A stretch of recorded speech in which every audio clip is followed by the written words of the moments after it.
All praises to the Most High God of Abraham, Isaac, and Jacob, and peace to everyone joining me on this program. This is the Fountain of Israel's Bible Studies program. And as always, it's an honor for me to stand before you on the Lord's holy Sabbath day. Now, with that, before we get started, let me remind you to comment, like, share, and subscribe. And please, tell a friend to tell a friend to tell a friend. And while you're down there, please tap the notification bell because I do not want you to miss any of our lessons. And while you're at it, if you feel like you're being edified by these lessons and you care to donate, check the description box down below. Now, with that out of the way, we're going to go ahead and jump into our lesson. And this is our Commandment series lesson. In this series is where I take each one of the 10 commandments and I do a lesson. Now, this particular lesson is on the third commandment. Now, just let me tell you at the outset that in this particular series, instead of them being 10 lessons, I will have 9 lessons because I combine the 8th and 9th commandment together. So the series in total will be 9 lessons long. So with that, we're dealing with the third one, which thou shalt not take his name in vain, right? We shall not take the Lord's name in vain. So this is the third commandment, okay? This, the title of our lesson is the third commandment. Now with that, we're going to go ahead and jump into it. Now, a lot of people, especially particularly in our community, when we're talking about, thou shalt not, profane his name or take his name in vain or blaspheme his name or whatever, they get caught up and hung up on name. And so we have this name doctrine and sacred name doctrine. So if a lot of you guys are new to it, you're going to hear whether it comes from to the name about the Father or the Messiah, you're going to hear Yah, Yahweh, Yahoo, Yahusha, Yahushua, Yahoshua. Yahoo, I think I said that. Yahoo, you don't get a lot, right? So the problem is that there is no consensus. You get a lot of people, you get groups who they strongly believe this is what it is and it's important and say his name correctly and you have to say this and you got to say it this way and look at the tetragrammaton and look at the Koine Greek and the Hebrew. Look at the Hebrew and which type of Hebrew, not like the modern day Hebrew. You got to look at the ancient Hebrew, but which ancient Hebrew. You got to look at all these different things just to get the name right, and then you have to say it a particular way, and this name is holy and all that other stuff. So you're going to get a lot of that out there. You're going to get different groups, okay? And then you're going to get some people who are actually learned Hebrew, and then you're going to get the street Hebrews, the street scholars, and then you're going to get where it looked like they made up their language. They have their own Hebrew. It's like Klingon. It's no different than Klingon. They just made it up, and this is what it is, right? So it has no etymology to it, no history to it. So that can be a bit problematic, but I want you to not worry your head about it so much. But we're going to deal with it a little bit, okay? I do believe he has, a particular name. I do believe his name is important. I don't think that it is salvation threatening. I had to pause for dramatic effect because I don't think it's salvation threatening. Now, do I think that the Messiah's name is Jesus Christ? Do I believe that when the disciples spoke to him or called his name, they said what you hear out of my mouth, Jesus Christ? No, I don't think that. Do I know there may have been an issue in translation, or do I believe in the rhetoric of, names don't translate and all that? Not necessarily, because my name is Robert, but in Spanish is Roberto. Okay, so I think names can translate. Do I think names are always translated? No. Do I think some names are translated? Yes. You got English versions of names, Spanish versions of name. You have you might have a German equivalent or a Chinese equivalent. Sometimes some names won't have a translation. I get it. So I'm not going to say names won't translate or can't translate. And I understand when you look at something like when you're talking about Jesus, it will probably be more like Joshua, Yahoshua, because when we look at when you look at the Bible's, the Scriptures version, and you look at Joshua, it's Yahoshua, right? Yahoshua. Oh, there was no J. No, I get it. Okay, we've been looking at this for years. I get it. I get it. Okay. The problem is not whether or not his name is Jesus, and we know God is a title, or whether or not, what the Father's name and all that. That's not the problem, because no one's arguing with you with whether or not his name is God. We know it's not. With whether or not his actual name or the sound that came out of the mouth of the people in those days that called his name, whether they said Jesus, there's no argument. We know they probably didn't say that. We know that. That's not the argument. The problem is that there's no consensus. That's the issue. That's where you get people confused. That's where people get upset. But the Bible does answer that, and I like it. But let's go ahead and jump into this a little bit, because I have a lot of ground to cover, and I'm going to see how much I get. What I do not get to, I will still put it in the description box down below, so you guys can kind of look at it, as resources and things like that. But let's look at a couple of things. All right, so we're going to look at, let's see here. I want to look right here. The Webster's want to look at a couple of things, because they're talking about, when you're talking about profane and pierce and blaspheme and all these little things when we're talking about dealing with his name. So let's look at a couple of things. Like, let's see here. Pierce. Okay, if we look at pierce, which is not law and is Hebrew. Okay. And let's see, the short definition, pierce, begin, defile, break, defile, eat as a common thing. A primitive root, okay? Compare kala, right? Kala, properly, to bore, like make a hole, to wound, to dissolve, okay? To profane, a person, place, or thing. To profane, to break, like to break one's word, to begin, okay? Let's see, to play, begin, defile, break, defile. First, gather the grape thereof, take inheritance, pipe, player instruments, pollute, profane, prostitute, slay, narrow, stain, slay. Okay, so I want to get that, because some people, they'll talk about, the pierce, right? But let's go to the Webster's Revised Unabridged Dictionary, okay? To not sacred or holy, right? The profane, stuff like that. Not possessing particular sanctity, unconsecrated, hence relating to matters other than sacred, secular, right? Opposed to sacred, religious, or inspire as a profane place. Second one, unclean, impure, polluted, unholy.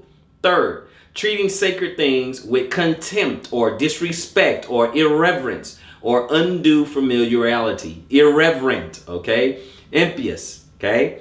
Irreverent in language, taking the name of God in vain, given to swearing, blasphemous, as a profane person, a word, or oath, or tongue, right? Because profane is like it's profane. You make a vow and you don't keep it, things like that, right? 5, to violate as anything sacred, to treat with abuse, irreverent, oblige, or contempt, to desecrate, to pollute, to profane the name of God, to profane the scriptures or the ordinance of God, and lastly, to put to a wrong or unworthy use, to make a base employment of, to debase, to abuse, to defile. So these are the areas that people, who are into the whole sacred name doctrine. I wanted to get there. I wanted to cover this because I don't want someone to say I'm trying to skirt the issue. All right. These are the type of things that they get into. So, his name is this. Don't, if you say the wrong name, you call around the wrong name, you're profaning it. You're making it nothing. You're making it vain. You're making it count for nothing. These are the type of things that they're saying. And I think it comes to the whole swallow a cap, strain at a gnat, swallow a camel kind of thing. Forgive me, I'll paraphrase that. But I think this comes down to things like that. Because sometimes these people, they go very, very deep in that. And again, at the end of the day, there's no consensus. Because even if they get to you and they convince you, but then there's a whole another group that can convince you of another name. And they have their history of it too. They gonna say, hey, look, if we go right here, we go into the history, and if you go into the scripts, and if you got to be learned, and when you get training, right there, then you got that group, then you got another group.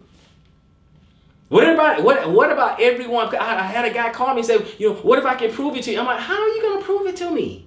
How? We don't have anybody who was speaking that language, the ancient Hebrew, speaking Aramaic. We don't have them speaking it back then where they can correct you now. What do I mean by that? What I mean is that, for example, if I want to take Spanish, right?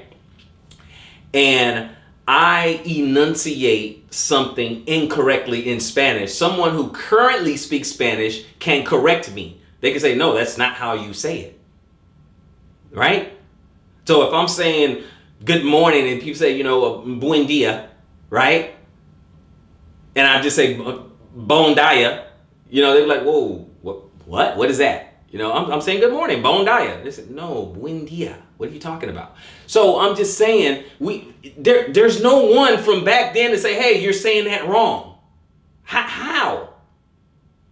Right? And I'm talking, and they don't like the Hebrew of today because that wasn't it. That wasn't. So they're talking about an ancient, almost dead language. Right? that nobody is speaking on a day-to-day basis. I'm not saying there's no such thing as you can learn the Hebrew, go check it out. Yes, I'm not discouraging anybody. If they want to go learn the Hebrew, learn it. Okay, I'll pick up a few words here and there. Very interesting. I get it. And I understand there's different Hebrew. I get it. So if you want to learn, go right ahead. But what I will say, there is no consensus. Why is that? Why is that? If it's that important, that critical, why isn't it clear? Why isn't it clear? I know we can go in there. I know we can go into our Bible. We can go into our Strongs. We can click on where it says Lord. We can click on where it says God. We know the Hebrew is going to pop up and it's going to say some things. It's going to say it's going to say the things with the Lord, with Master, and all that. It's going to have the Tetragrammaton. I get it. I get it. But why is there no consensus on this all-important, all-encompassing name? And then who's right? And don't get me wrong, if you've been following the channel, you hear me say Yah, I'll just say for short, because that's the closest thing that almost everyone can agree on, because it's just a shortened version, right? It's just Yah, because all the names, it starts with Yah. So I just shorten it to Yah. Of course, they go to Psalm 68 and all that. Okay, right there it says Jah. Of course, there was no J, put the Y, Yah. I get it. So you'll hear me say that. Sometimes you'll hear me say Yeshua, maybe Yahoshua. I'll say Yeshua HaMashiach, Jesus the Christ. I just cover all my bases. Because why? I'm not going to quibble with people over the name, right? So let's go to a couple of places real quick. Just want to show you something. The first place, we're going to go ahead and go right where all this begins, Exodus 20 and 7, okay? Exodus 20 and 7, and it says what? Over here, Exodus 20 and 7, it says, thou shalt not take the name of the Lord thy God in vain, for the Lord will not hold him guiltless that taketh his name in vain. We're going to let the scriptures really bear out what that means, because people get stuck on the name and then they forget what else. They forget what else that means. They focus on name. They focus on that. I understand. The great tell Israel, who shall I say who sent me? I am. Okay, I get it. I get all that.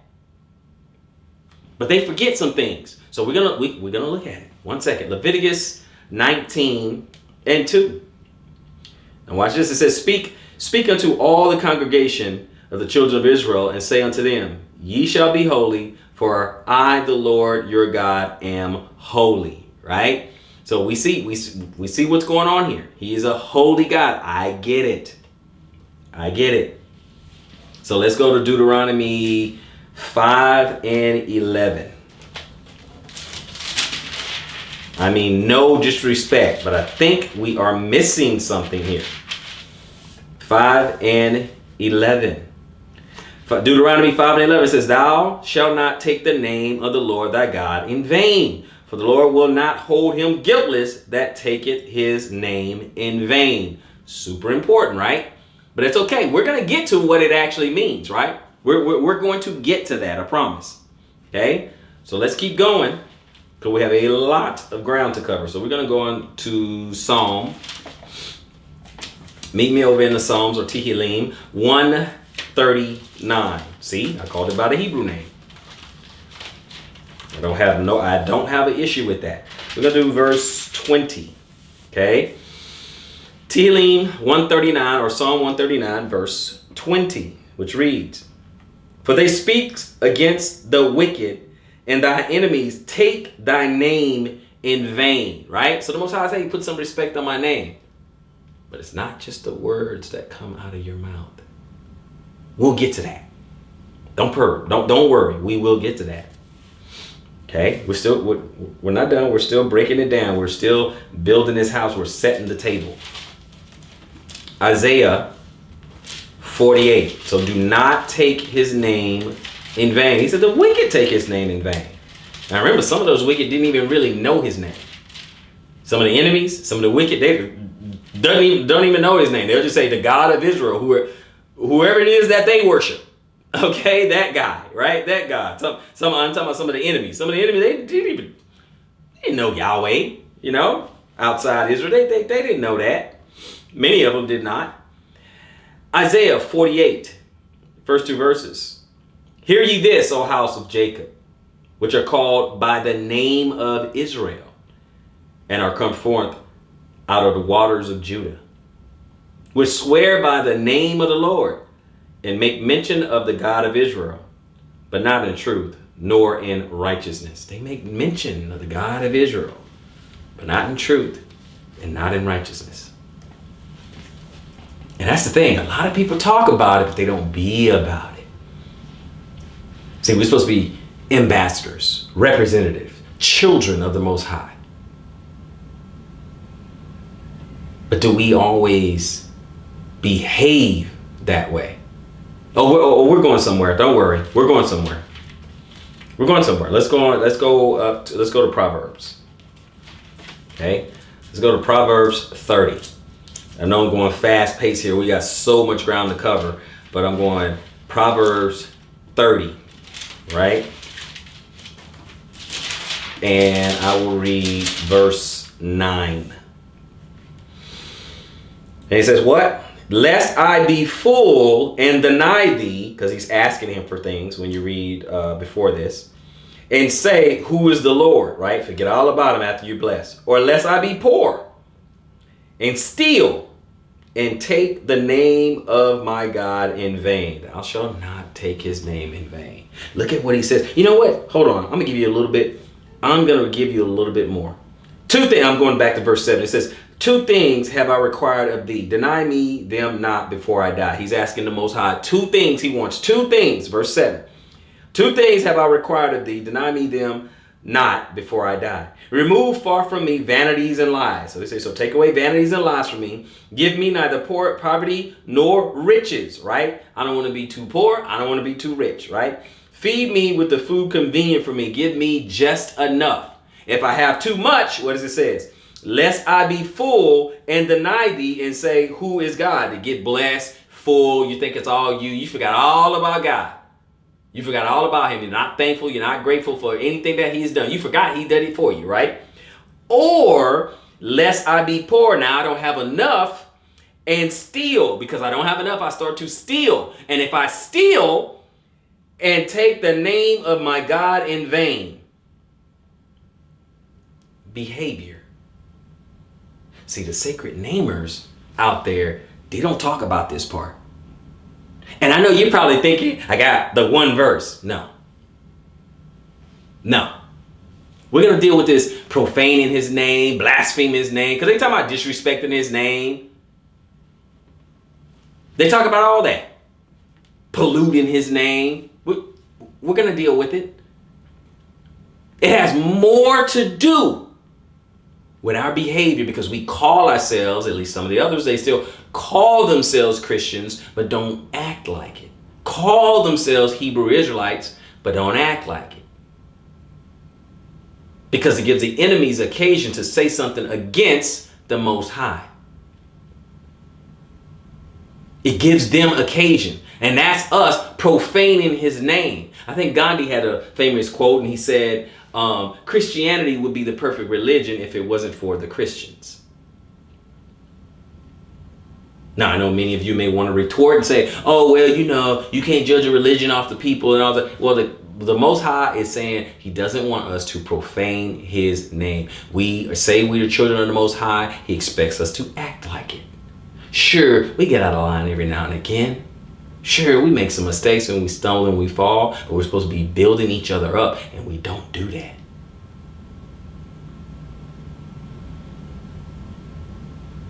We want to appear to be righteous and holy and sanctified, but we don't want to do it. And when we don't do that, we are taking his name in vain.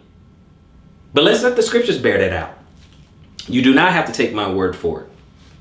You don't have to.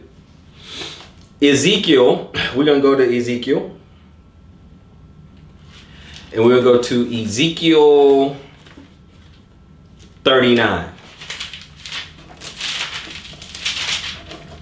Go to Ezekiel 39. I just want one verse, and that verse is verse 7. It says, so will I make my holy name known in the midst of my people Israel, and I will not let them pollute my holy name anymore. And the heathen shall know that I am the Lord, the Holy One of Israel. Not pollute his name. I wonder what he means by that. Let's keep moving. Let's keep moving. It's okay. It's okay. Malachi 3 and 16. Malachi 3:16. Then they that feared the Lord spake often one to another. We talked one to each other. And the Lord hearkened and heard it. And a book of remembrance was written before him for them that feared the Lord and thought upon his name. Thought upon his name. Thought about who he is, his reputation, who he is. Who thought about that? Right? And so we get so caught up in Yahweh, Yah-O, Yahusha, Yehusha, Yahshua, Yeshua, Yahawashai, Yeshaya, Ahiah. It goes on and on and on. No consensus. Not even the majority yet. I want you guys to think about that. I really want you guys to think about that. I know even some of you who may be watching may be like, well, it's this one. It's this one. Oh, no, it's this. Oh. No consensus. I'm happy you're convinced. I'm happy. But I just want you to understand how it could be, there could be some confusion. And I'm not talking about Tower of Babel, okay? We already know mixed language. I'm talking about, they're talking about Hebrew, and they still can't get the name right. Some of them who actually speak and read Hebrew, they got a version. Other people who say they speak and read Hebrew, they got a version. So now if you're just an innocent bystander, if you're just kind of sitting by, you're like, okay, well, what's going on? This guy says he reads Hebrew, he picks up a book, look at the Hebrew, read it, go through it, and say, okay, so this is this. These are the rules. This is how you say it. There's no vowel points, da-da-da, and you put it here, and this is how it's pronounced, and it's the hush, and the shush, and the k, and all that. And then you can hear it from someone else, the same thing, and you leave out just what you end up doing, because you can't verify if you don't know yourself, obviously, particularly if you don't know both of them, or 3, 4. I know it sounds like I'm talking convoluted, it's very ambiguous and stuff, because it is. Modern Hebrew, ancient Hebrew, and a few other versions out there. And then you got some of the made up street Hebrew that have no etymology whatsoever, no history or nothing. It's just made. Therein lies the confusion. But the interesting thing is, we're going to have Zephaniah. Here's what's interesting. We're going to have Zephaniah 3, verse 9, which I love, because this is going to get rid of the confusion. It says, for then will I turn to my people a pure language, that they may all call upon the name of the Lord to serve him with one consent. This is why I don't quibble too much about it. Because even if you get it right now, it's going to change. To a pure language, a language, because it's going to be brand new, no one speaks it. It's going to be brand new, that never has pronounced, enunciated it wrong. Never has been polluted Never lie, a language that you never lied in that language before. A pure language, unadulterated, in one consent, to take away all the confusion that we have. Takes all that is gone. This is why I don't make a super big fuss. I'm not going to argue with you. You say it's this or that. I'm like, okay. I'm not saying whether I believe you or not. I'm just saying I'm not going to quibble over it. Because there's whole groups of people that disagree with you. You disagree with them. They disagree with you. You guys fight it out. Y'all figure it out and let the rest of us know. Right? So that's the Zephaniah. Plus, I want to get you over here. So we don't have just the Zephaniah, not just that. So we'll have a pure language. Okay, that's for one. We'll have a pure language. And let's go to Revelation 2, and we'll read 17. And it says what?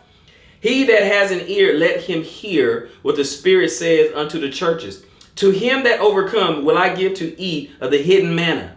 And I will give him a white stone, and in the stone a new name written, which no man knoweth, saving he that receive it. I'm going to give you a white stone, and in that stone I'm going to put you a new name, and no one will know it except you, except the one who got it in their hand. So you have a new language. You will have a new name. Are you with me? Let's do one more thing. We're going to go to 3. And go over to verse 12. Revelation 3, verse 12. And it says, him that overcometh will I make a pillar in the temple of God, and he shall go no more out. And I will write upon him the name of my God, and the name of the city of my God, which is New Jerusalem, which cometh down out of heaven from my God. And I will write upon him my new name.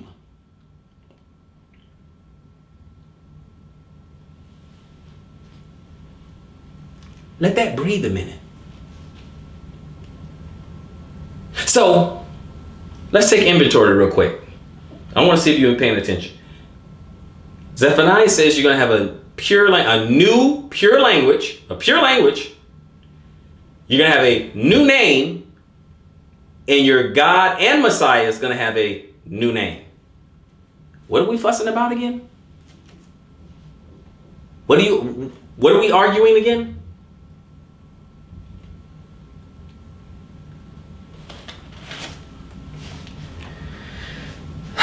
Let's keep going, brothers and sisters. Let's keep going. We're going to talk about name in vain, profaning his name. I just wanted to put that to bed right there. I wanted to settle that. I wanted to elucidate this whole topic.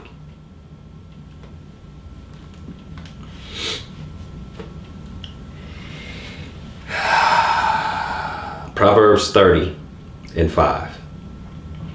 Proverbs 30 and 5. We're going to move quickly, guys. Every word of God is pure. He is a shield unto them that put their trust in him. Add thou not unto his words, unless he reprove thee, and thou be found a liar. 2 things have I required of thee, as I said, deny me them not before I die. And that's when we go into how you profane his name. I just wanted to back up a little bit so you can see how you profane his name, right? Now join me over in Leviticus 18. Leviticus 18 and 21. Now you're just saying there, all this is pure. And he said, look, just give me two things. Not too much, not too little. Either way, I may profane your name. Just wanted to remind you. Leviticus 18 and 21. 18:21, it says, and thou shalt not let any of thy seed pass through the fire to Moloch, neither shalt thou profane the name of thy God. I am thy God. That's kind of a parallel language there. Because if you sacrifice your child to Moloch, that is profaning the name of your God. If you sacrifice your child to Moloch, you are profaning his name. If you have too much, get ungrateful and forget about God, you're profaning his name. If you're too poor and you begin to steal, you're profaning his name. If you sacrifice your children you're profaning his name. But we're going to keep going. Okay? We're going to keep going. Leviticus 24. Leviticus 24. I'm going to pick it up at verse 1. Leviticus 24. This. And the Lord spake unto Moses, saying, command the children of Israel that they bring unto thee pure oil, olive beaten for the light, to cause the lamp to burn continually. Without the veil of the testimony in the tabernacle of the congregation shall Aaron order it from the evening unto the morning before the Lord continually. It shall be a statute forever in your generations.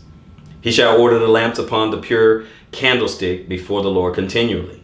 And thou shalt take fine flour and bake 12 cakes thereof. 2 tenth deals shall be in one cake. And thou shalt set them in 2 rows, 6 on a row upon the pure table before the Lord.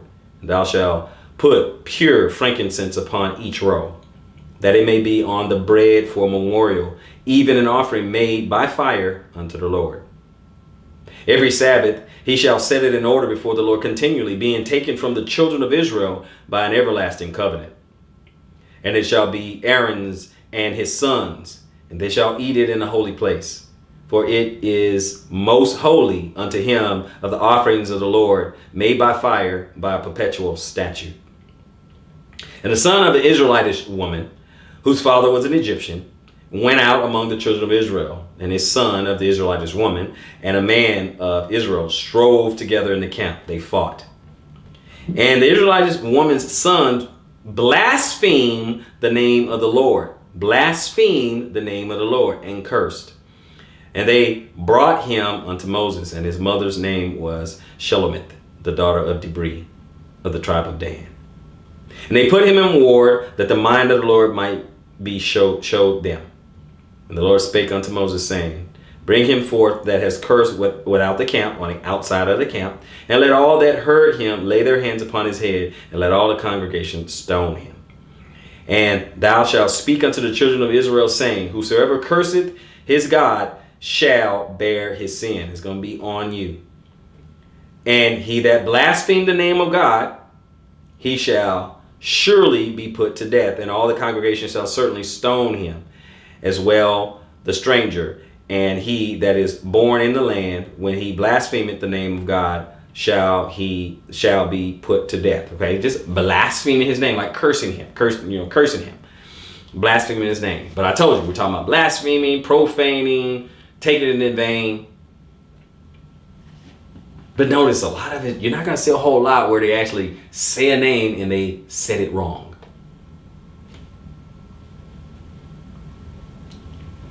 That's the point. That's the emphasis. Ezekiel 20. We're going to pick it up at 9. Ezekiel 20 and 9. And I'm going to pick it up at, 9 through 22. So, but I wrought for my name's sake, that it should not be polluted before the heathen, among whom they were, in whose sight I made myself known unto them, in bringing them forth out of the land of Egypt, right? So I did this work for my namesake, right?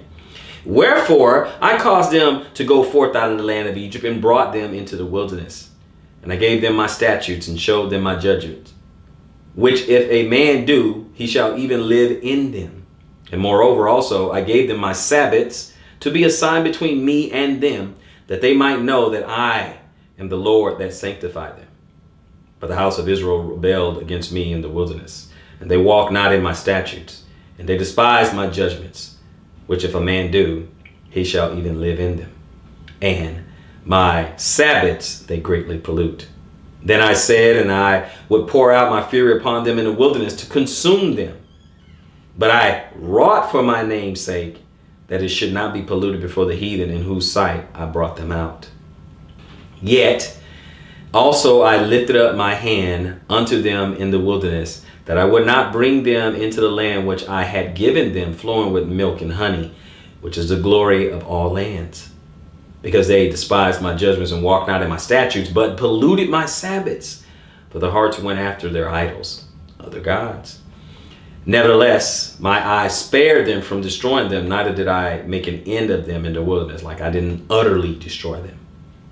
But I said unto their children in the wilderness, walk ye not in the statutes of your fathers, neither observe their judgments, nor defile yourselves with their idols.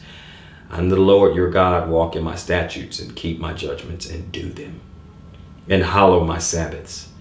And they shall be a sign between me and you, that ye may know that I am the Lord your God.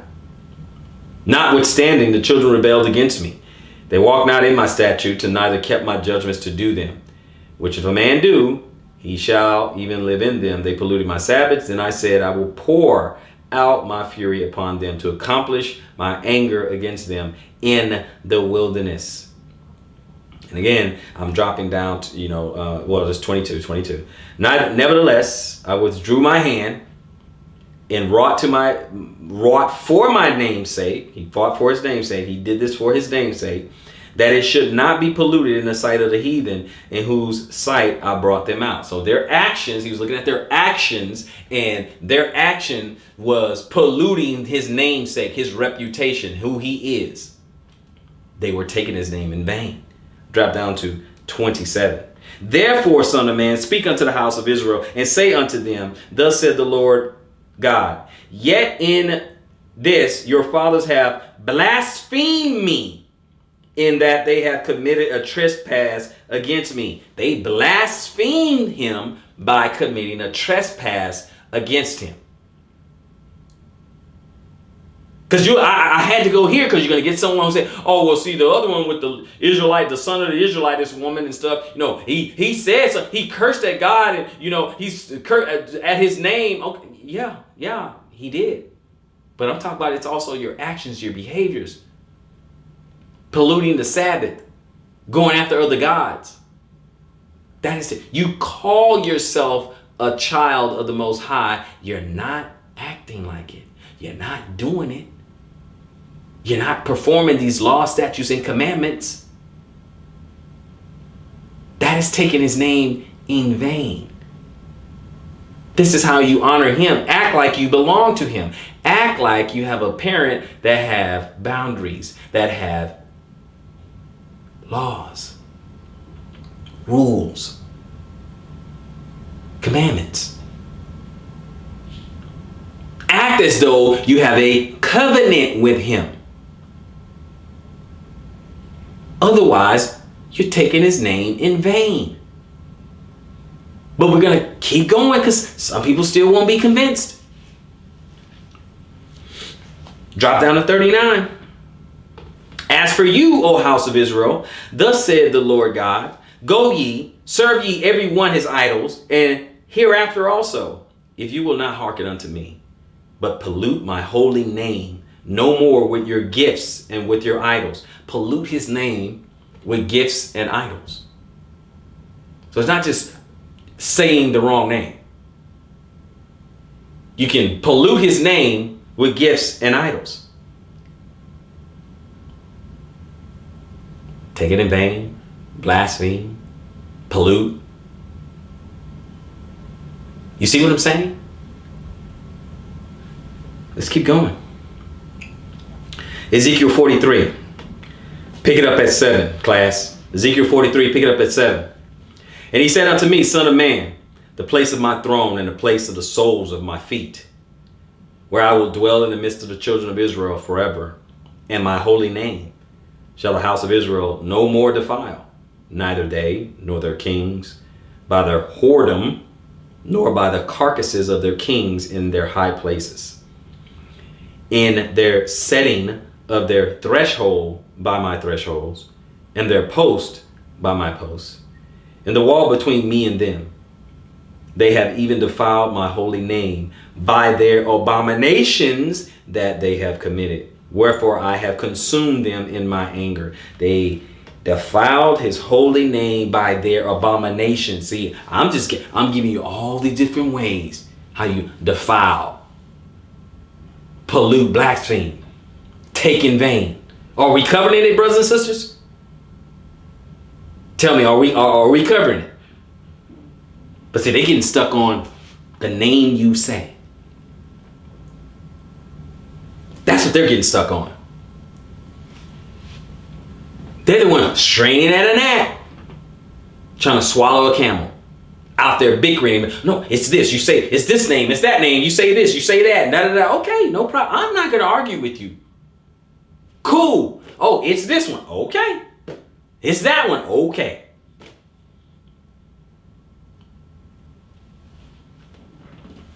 Amos 2.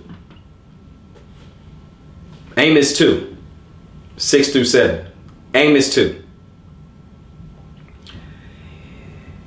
Thus said the Lord, for 3 transgressions of Israel and for 4, I will not turn away the punishment thereof, because they sold the righteous for silver and the poor for a pair of shoes, that pat after the dust of the earth on the head of the poor, and turn aside the way of the meek. And a man and his father will go in unto the same maid. What? To profane my holy name.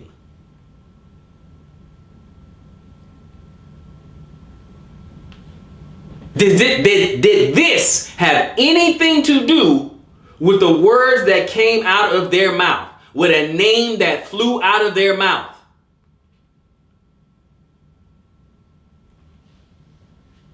Are you starting to get? Are you getting what I'm talking about, class? Are you starting to get it? Did this have anything to do? And we're still talking about taking his name in vain, profaning his name, blaspheming his name, all that. His name, right? We're still consistent with his name. Something to do with his name.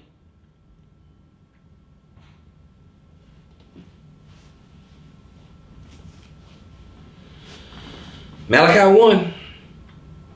Malachi 1 and 1.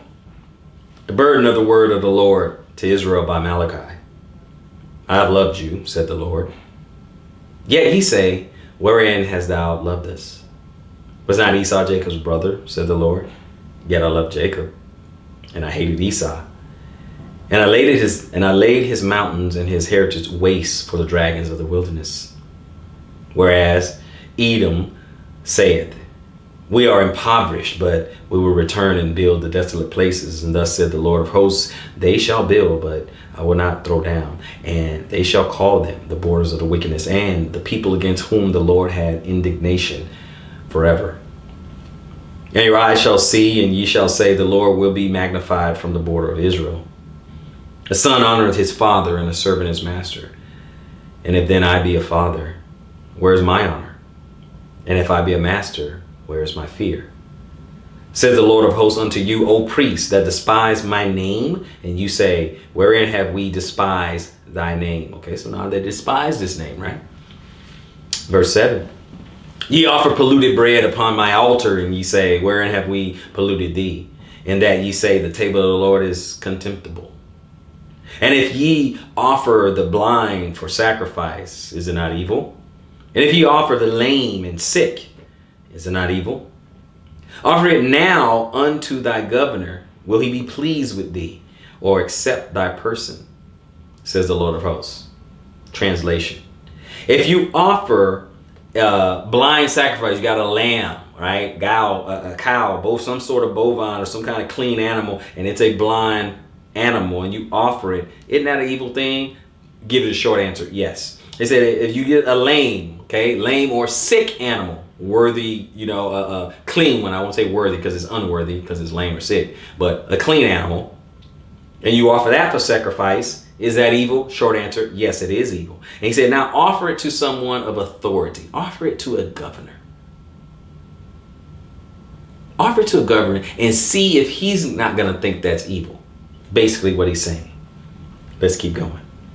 He said, and will he accept thy person? He said he won't put up with that, right? But verse 9, and now I pray thee, beseech God that he will be gracious unto us, and this has been by your means. Will he regard your person, said the Lord of hosts? Who is there even among you that would shut the doors for naught? Neither do ye kindle fire on mine altar for naught. I have no pleasure in you, said the Lord of hosts, neither will I accept an offer at your hand.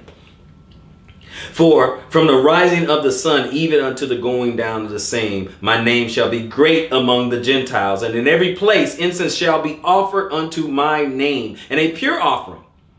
For my name shall be great among the heathen, says the Lord of hosts. But you have profaned it, in that ye say, the table of the Lord is polluted, and the fruit thereof, even his meat, is contemptible. You profaned his name by doing this right here.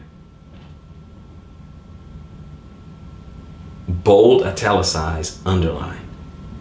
But you have profaned it, in that ye say, the table of the Lord is polluted, and the fruit thereof, even is his meat, is contemptible. Interesting. Had nothing to do with a name that came forth from their lips. Let's continue. Ye said also, behold, what a weariness it is. It's a big deal. It's too hard. It's difficult. And ye have snuffed at it, like, psh, says the Lord of hosts. And ye brought that which was torn, and the lame, and the sick, and thus ye brought an offering. Should I accept this at your hands, said the Lord? Should I? You given a half-hearted effort, and you expect me to accept this? Am I not a father? Am I not a king? Am I not a God? But cursed be the deceiver which has in his flock a male, and vowed and sacrificed unto the Lord a corrupt thing. For I am a great king, said the Lord of hosts, and my name is dreadful among the heathen. How you're going to come and disrespect me like that? Still think we're focusing on a name, or how we behave, how we act, what we do, whether or not we're obedient?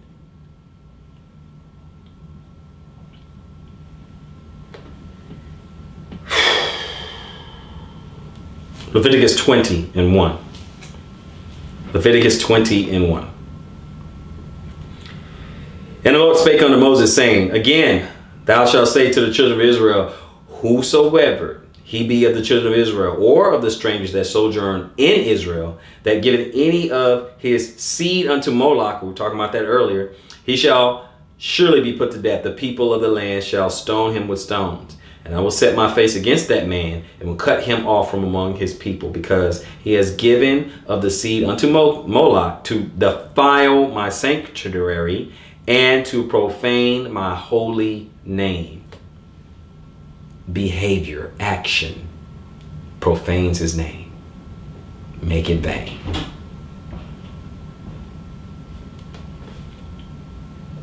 Something like, for example, you just sitting there chomping down on a bunch of pork chops, shrimp, catfish, stuff like that, and you just told this person, first of all, even if no one's around, you're still sinning, but you just told someone else, I'm Messianic Hebrew, I'm Hebrew Israelite, I'm Christian. Don't get me wrong, I know some Christians think it's okay, the dietary laws, null and void and all that. That's not what this lesson is about. We can deal with that, but that's not what it's about. So you're profaning his name. You said you belong to him. You said you have a covenant, an agreement with them. You say you follow him. You're obedient. You have faith, but you're not doing it. So now you gave the other people, the people that are without, you gave them the occasion to blaspheme. You've seen some debates, and some people be making good points. Some of the people on the outside, they'll make good points and say, well, you say you believe the Bible, blah, blah, blah, blah, but you don't, blah, blah, blah, blah. Sometimes they make points. I'm going to give it up, give credit where credit is due. But let's see why that's important. Let's just keep going. We're going to see why this is important. This is kind of a big deal, and we just gloss over it. Let's just see why it's important, and we'll just keep it pushing. Exodus 19, first 6 verses. Exodus 19. It says what? In the 3rd month, when the children of Israel were gone forth out of the land of Egypt, the same day they came into the wilderness of Sinai. For they were departed from Rephidim, and were come to the desert of Sinai, and had pitched in the wilderness, and there Israel camped before the mount. And Moses went up unto God, and the Lord called unto him out of the mountain, saying, Thus shalt thou say unto the house of Jacob, and tell the children of Israel, Ye have seen what I did unto the Egyptians, and how I bare you on eagle's wings, and brought you unto myself. Now, therefore, if you obey my voice indeed and keep my covenant, then ye shall be a peculiar treasure above me, unto me, above all people, for all the earth is mine. And you shall be unto me a kingdom of priests and an holy nation. These are the words which thou shalt speak unto the children of Israel. It's supposed to be a king of priests and a holy nation. And even Peter mentioned it too. Even Peter, 1 Peter 2. Go to 1 Peter, the 2nd chapter, and pick it up at verse 2, where it says, as newborn babes, since desire the sincere milk of the word, that ye may grow thereby. If so, be ye have tasted that the Lord is gracious. And I'm sure all of us has tasted that the Lord is gracious, right? To whom coming as unto a living stone, disallowed indeed of men, but chosen of God and precious. And ye also, as lively stones, are built up a spiritual house, a holy priesthood, to offer up spiritual sacrifices acceptable to God by Jesus Christ. A holy priesthood. Wherefore also it is contained in the scriptures, behold, I lay in Zion a chief cornerstone, elect precious, and he that believeth on him shall not be confounded. Unto you, therefore, which believe he is precious, but unto them which be disobedient, the stone which the builders disallowed, the same is made the head of the corner. Those who reject this Messiah, okay, he becomes the head of the corner, the foundation by which everything is built, right? And a stone of stumbling, so many people stumble at that, and a rock of offense, even to them which stumble at the word, being disobedient. Some people just don't believe in Messiah. Whereunto also they were appointed, right? Knew this was going to happen. But you are a chosen generation, a royal priesthood, a holy nation. That's what we read in the Torah, right? A peculiar people, that you should show forth the praises of him who has called you out of darkness into his marvelous light. This is why. This is why when we don't act accordingly, when we are behaving untoward, that's what it means to profane his name. That's what it means. That's what it's about. We have a little more. We have a little bit more. Luke 6 and 46. It says, why call ye me Lord, Lord, and do not the things which I say? Whosoever cometh to me and heareth my sayings and doeth them, I will show you to whom he is like. He is like a man which built a house and dig deep and laid the foundation on the rock. And when the flood arose, the stream beat vehemently upon the house and could not shake it, for it was founded upon a rock. But he that heareth and doeth not is like a man that is without a foundation, built a house upon the earth, against which the stream did beat vehemently, and immediately it fell. And the ruin of that house was great. It's not deep. You're not obeying. You're not really doing. It's just all up here, and that's it. It's just all in your head, but you're not really doing anything.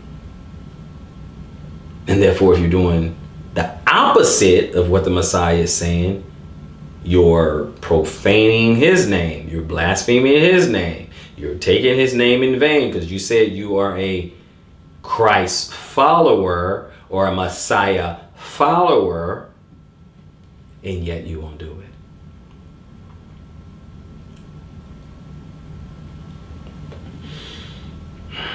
Let's see who needs to hear it. All right. 1 Timothy 1, 9 through 11. 1 Timothy 1, 9 through 11. Let's keep it pushing.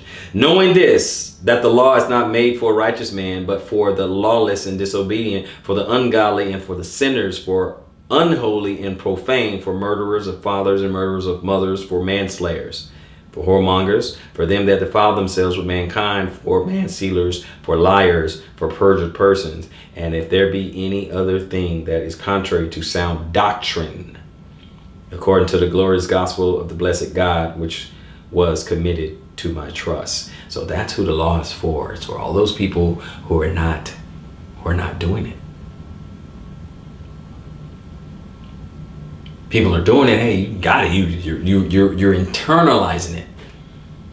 For those who internalize it, no big deal.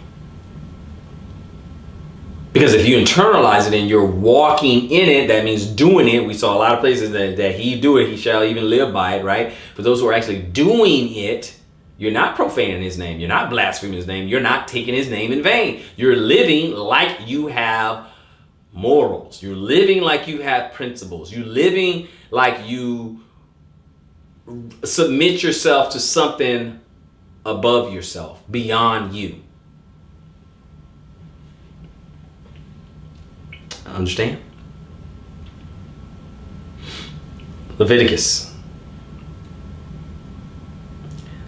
22, I'm going to go 31 and 32. Leviticus 22, 31, 32. It says, therefore shall ye keep my commandments and do them. I am the Lord. Neither shall ye profane my holy name, but I will be hallowed among the children of Israel. I am the Lord which hallow you, make holy.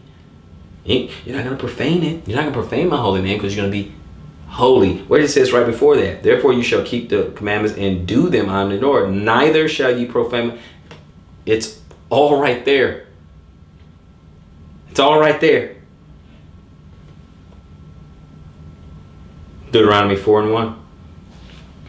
Now therefore hearken, O Israel, unto the statutes and unto the judgments, which I teach you, for to do them, that you may live and go in and possess the land which the Lord God of your fathers giveth you. You shall not add unto the word which I command you, neither shall ye diminish aught from it, that you may keep the commandments of the Lord your God, which I command you.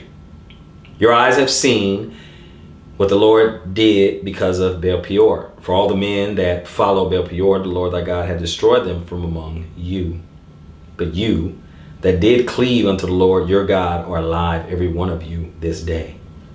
Behold, I have taught you statutes and judgments, even as the Lord my God commanded me, that ye should do so in the land whither ye go to possess it.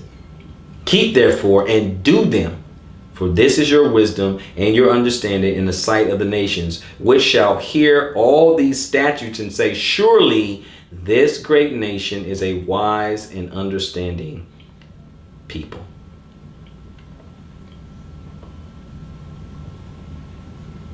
This is a wise and understanding people.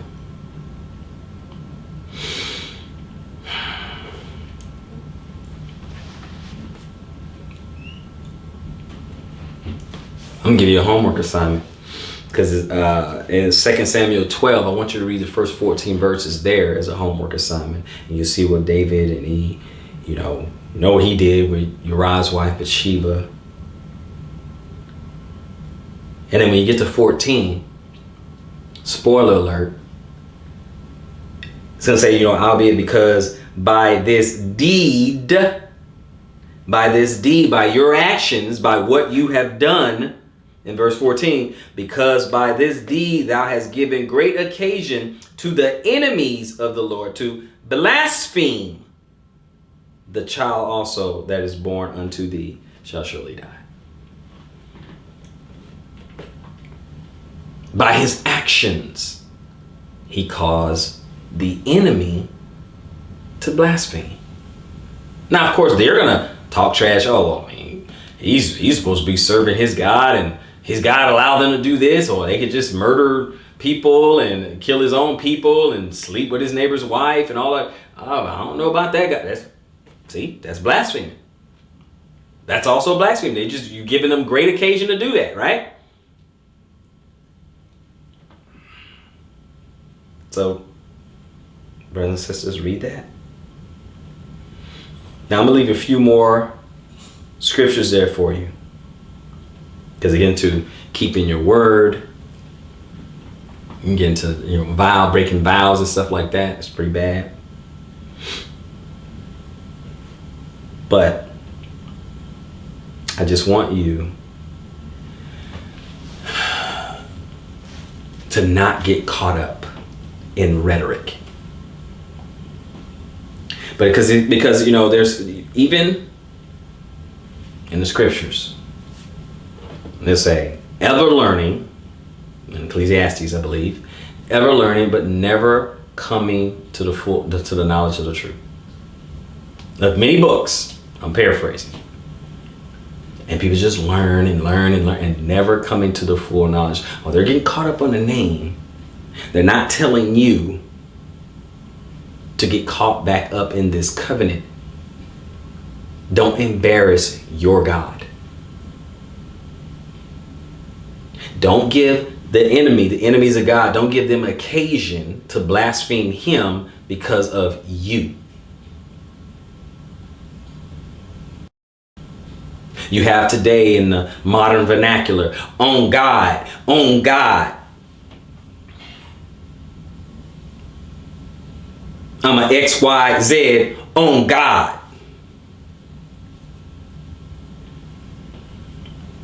Don't be that person. Don't do that. Because part of that is taking his name in vain. You think every time somebody say, on God, you think, I mean, they want you to believe that they're telling the truth, but do you think every time, every person who says that is actually right, is actually telling the truth? So that means if they're wrong, that means they just took his name in vain.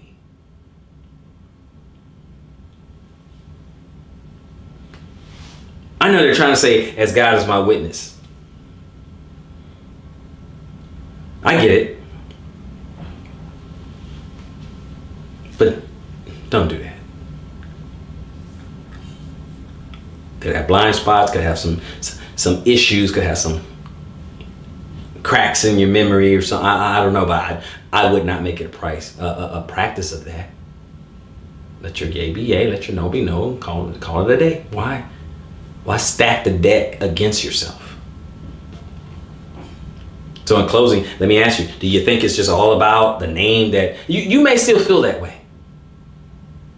You may be on a journey of discovery and you want to know that real name, and you're like Indiana Jones, you're going to find that lost treasure. You're going to find that name. But just remember Zephaniah in Revelation 2 and 3. Zephaniah 3, Revelation 2, Revelation 3. New language, new name for yourself, new name for the Most High. I hope somebody has been edified by this lesson. So before we get out of here, please let me remind you to like, share, comment, and subscribe. Tell a friend to tell a friend to tell a friend. While you're at it, don't forget to smash that notification bell, because I do not want you to miss any of our lessons. And if you've been edified by these lessons and you feel so inclined to donate, check the description box down below. With that being said, this has been the third commandment. Search the scriptures. Improve all things. Shalom, Israel.